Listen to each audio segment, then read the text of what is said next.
নাকি দক্ষিণ ঢাকার মেয়র পদপ্রার্থী করা হয়েছে কারণ আপনি একজন ধনাঢ্য ব্যক্তি, আপনার প্রচুর টাকা রয়েছে এবং সেই টাকা দিয়ে আপনি দল সামলাচ্ছেন, মিটিং সামলাচ্ছেন, মিছিল সামলাচ্ছেন এবং এনসিপির মধ্যে আপনি সবচেয়ে বেশি প্রভাব বজায় রাখতে পারছেন কারণ আপনার অনেক টাকা। একটু আপনি মন্তব্য করবেন কিনা যে আপনার দল করতে অনেক টাকা লাগছে কিনা?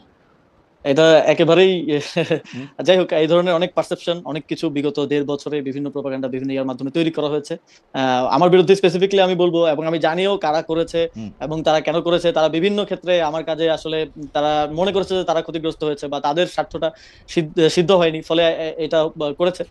তো বাট আমরা আমাদের দলের জায়গা থেকে এখন পর্যন্ত আমরা ক্রাউড ফান্ডিং দিয়ে চলি। আমরা গতকালকে একটা বৈশাখের প্রোগ্রাম করেছি, 10 জনকে ফোন দিছি যে ভাই কেউ 20,000, কেউ 15,000, কেউ 50,000 করে যার যার সাধ্যমতো টাকা দিয়ে আমরা এই খুবই কম অ্যামাউন্টে 1.5-2 লাখ টাকা দিয়ে একটা পহেলা বৈশাখের প্রোগ্রাম করেছি। তো এটা হচ্ছে রিয়েলিটি। যারা আমাদের সাথে আছে, আমাদের সাথে কাজ করছে, তারা আমাদের এই লিভিং রিয়েলিটিটা আসলে বুঝতে পারে। বাট ওভারঅল একটা পারসেপশন, নেগেটিভ পারসেপশন এটা তো তৈরি করা হয়েছে, দ্যাট ইজ ট্রু। এই নেগেটিভ পারসেপশনের মধ্যে আপনার কাছে কিছু মনে হয় যে, যেমন ধরেন মানে আমার কোথায় মনে হয় যে এই পারসেপশনটার ব্যাপারে আপনাদের আরেকটু, বিশেষ করে আপনার আরেকটু পরিষ্কার করা উচিত। কারণ একই সাথে নাহিদ ইসলাম ছিলেন উপদেষ্টা, মাহফুজ আলম ছিলেন উপদেষ্টা। নাহিদ ইসলাম সাহেব আর আপনার এখন একই দল হলে মাহফুজ আলম সাহেব আলাদা হচ্ছেন। তিনি বিভিন্ন সময়, এটা ডয়েচে ভেলেতে ইন্টারভিউ দেওয়ার সময়, ফেসবুকে স্ট্যাটাস দেওয়ার সময় বিভিন্ন সময় তিনি আসলে এই বাটোয়ারা রাজনীতি, এত অল্প দামে বেচনা, এই সেই এগুলি নানা ধরনের কথা আমরা তার মুখে শুনেছি। আপনার কাছে কি মনে হয় আরেকটু কি পরিষ্কার করা উচিত যে ধরেন আমি আজকে আপনার ইন্টারভিউ করব, আমাকে অন্তত 10 জন একটা মেসেজ পাঠিয়েছে আসিফ মাহমুদ সজীব ভুঁইয়াকে আপনাকে জিজ্ঞেস করতেই হবে উনি আমিরাতে টাকা ক্রিপ্টোকারেন্সি করে পাঠিয়েছেন কিনা। এই যে পারসেপশন, এই এবং আপনি আসলে শত শত সিদ্ধান্ত নিয়েছেন, যাদের আপনার পছন্দ তাদের ব্যাপারে আপনি সিদ্ধান্ত নিয়েছেন স্থানীয় সরকার ওই মন্ত্রণালয় থেকে। বিসিবির প্রসঙ্গে আমি একটু পরে আসছি। এগুলি থেকে আপনি সিদ্ধান্ত নিয়েছেন এবং আপনার দলের লোকজন আজকে ভোর রাতে আপনাদের দল থেকে বের হয়ে যাওয়া একজন, মানে উনি তো আসলে হয়তো আমেরিকার টাইমটা জানেন না, উনি আমাকে ফোন করছেন শুধু এটা বলার জন্য যে আপনি কত টাকা কত জায়গা থেকে নিয়েছেন এবং কিভাবে ইচ্ছা মতো যাকে ইচ্ছা তাকে দিয়েছেন, যাকে ইচ্ছা তাকে দেন নাই। আপনি কি এই ব্যাপারটা আর একটু পরিষ্কার করতে পারেন কোনোভাবে? মানে আমি জানি আপনি এটা অনেকবার বলছেন, আবার একটু বলবেন কিনা? না, আমি আমার দায়িত্বের সময় সর্বোচ্চ দায়িত্বশীলতার সাথে এবং সজার সাথে কাজ করার চেষ্টা করেছি।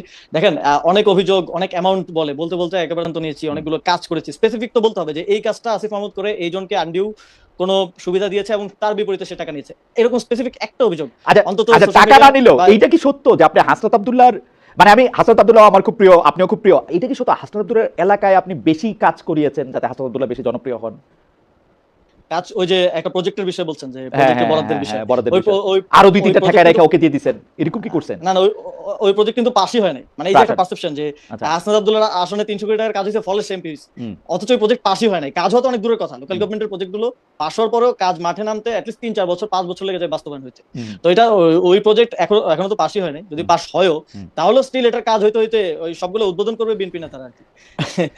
তো সুবিধাটা কি তাহলে উদ্বোধন করো, হাসান বলতে পারলো যে আসিফ আমাকে এটি অলরেডি দিয়ে দিয়েছে, তো সেজন্য একটু না, ওই প্রজেক্ট পাস হয় নাই তো। এবং ওইটা দেখেন নিউজটা কিভাবে করা হয়েছে, আমি ফ্রেমিংটা একটু আপনাকে বুঝাই যদি স্পেসিফিক এটা কি আমরা কেস হিসেবে নেই। প্রজেক্ট পাস হওয়ার একটা লম্বা একটা প্রক্রিয়া আছে।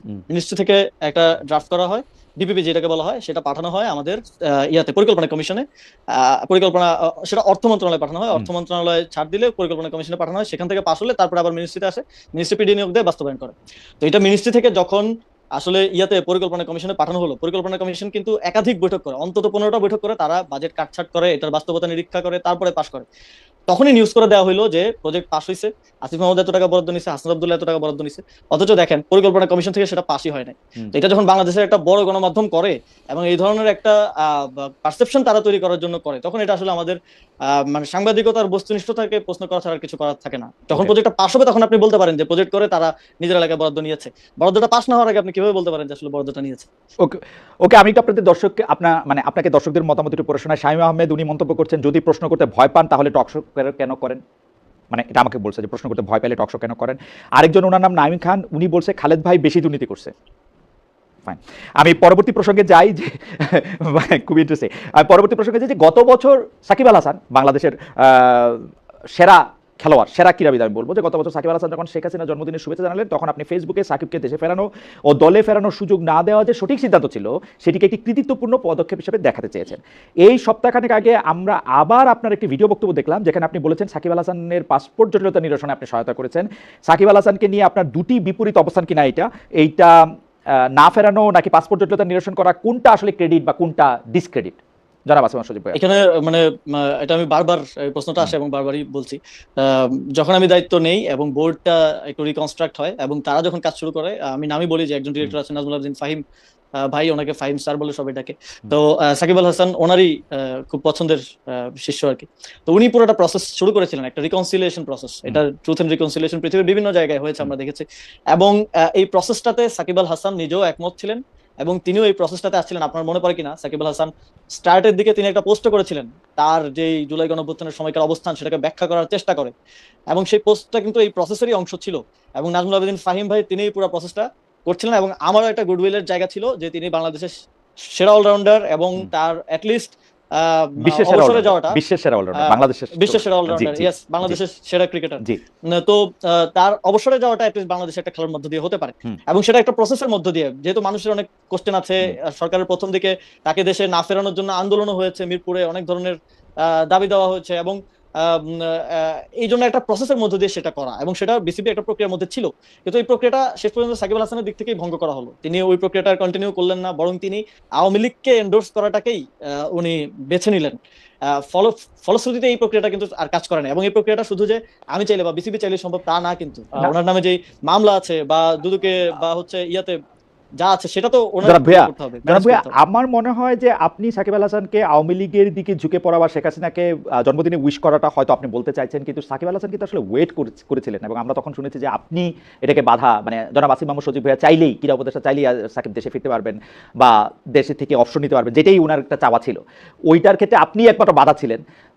পরে আমরা দেখলাম যে আপনি ওটা ক্রেডিটও নিচ্ছেন যে হ্যাঁ আমি বাধা ছিলাম। তো আপনি কি এই বাধাটা, মানে সাকিব আল হাসানের বিরুদ্ধে অভিযোগ থাকলে বা জনগণ